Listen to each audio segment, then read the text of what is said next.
I was asked a question in a private message the other day by a new theist friend of mine. Um, and the question basically asked, why don't people ever think that science was created by God?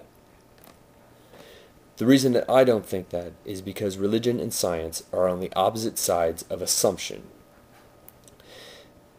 Science operates on the null hypothesis, in that in order to determine if a phenomena is actually real, you have to assume that it isn't, and proceed to try to prove that it isn't. In other words, in science you're constantly trying, or you should be trying, to find evidence that disproves your idea in order to confirm that it is real. With religion, you start out with the assumption that God is real, and everything flows from that. However a person has come to believe that God is real, whether it was because they witnessed a miracle, God or Jesus spoke to them in a dream, or another person of faith said something to them just the right moment in their lives to make them believe, is ultimately irrelevant. Because now that that person believes, they are assuming that God exists, and there's no reason to look further into that assumption.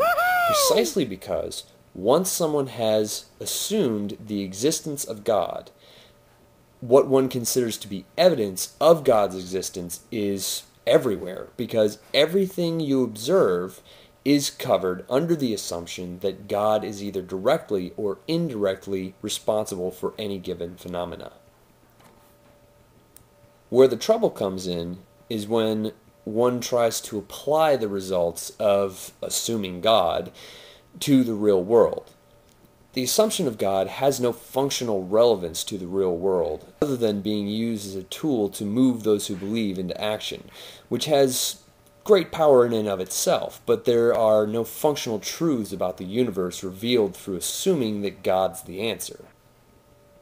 This is the reason that philosophical, social, and technological progress, while assuming that God exists, is slow at best and regressive at worst. If you assume God exists, the answer to every question is God did it.